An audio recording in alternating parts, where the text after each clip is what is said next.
I'll tell you my Gary Vee story. So at around 2017, I was listening to a bunch of different people online because I was always more of a listener and watcher than a reader.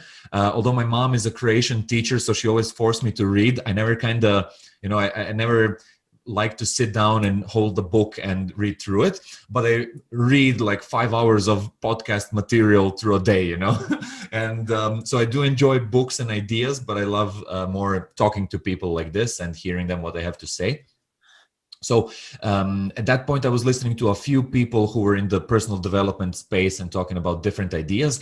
And I loved listening to motivational videos on YouTube, especially the ones where there's a compilation of like 5 to 10 people talking about these ideas, and then music in the background. And I would listen to it while I will go for a walk or for a run, or just going to the shop. I walk in, I'll be like all pumped, and people were like, "What's wrong with this guy?" And I'm here to buy bread.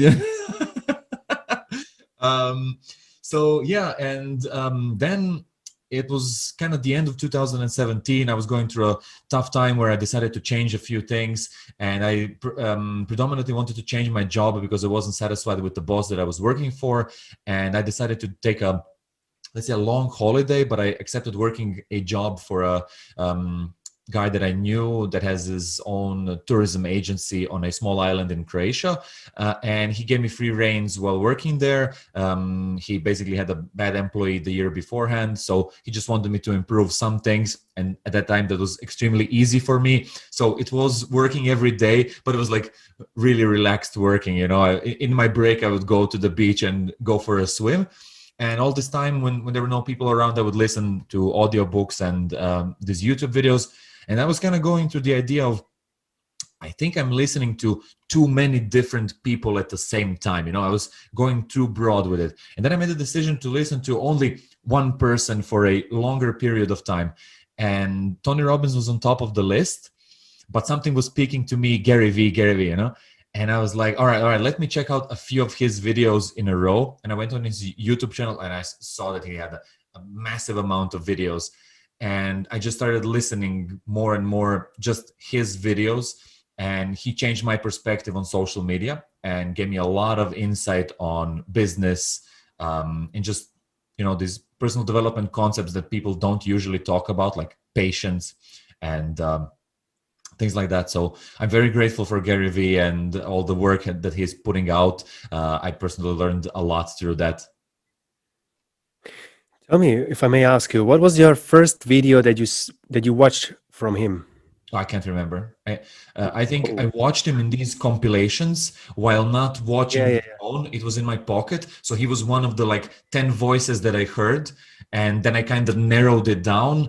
I think I went back to 2017, and I always loved longer videos. So I hope that kind of narrows it down for you. It might have been a keynote speech where he was talking to an audience somewhere, but I can't remember specifically the exact one video that made me a fan. Mm-hmm. Yeah, I understand.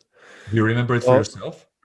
Yes, I do actually. Yeah. It was when I was learning about marketing, and I was trying to find these marketers and all these advisors, and I found his video on Facebook, I think.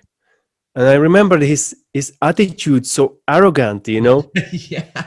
And he speaks about this himself, he knows that he asks people, did you hate me at the first? And they say yes. So I remember that arrogant attitude, but he spoke the truth to the guy on the street, because he likes to interact with his fans. And that time I just liked the video, but I said, oh, this is a poor millionaire, because he's just, arrogant guy. Mm-hmm. But it kept something in my heart. So I went back to this video. I searched for this video in my liked videos because I knew it's somewhere there. Mm-hmm. And it took me maybe an hour, to get through all these things, because it was at the time I wanted to self-develop myself. And I remember him. And man, I found his video and I watched another his video. I remember that was from some kind of conference celebration of his something. There was he had a suit on himself, just a jacket as I have now, and he usually don't wear jacket. Yeah. That was so pumped. He was so pumped in this video and so lovely person. I was like this, big eyes. My mouth just dropped. And then the whole evening, maybe 3-4 hours, I was watching his videos. And since that time, he helped me. And as you said, he helped me to understand passions and patience and all these kind of kindness. Kindness. He developed the hashtag. He wanted to he wanted to make one day, I think it's 3rd of April or 3rd of May or something, a day of kindness as a global bank holiday. So, and since that time I just followed him, and I still do. As you said, he also talks about social media, and he will die with his phone in his hands, because he's putting social media in the place where they belong to. Hey, thanks for watching this video. If you want to see the full version, go to the Uncle Gold Podcast YouTube channel or watch the next clip.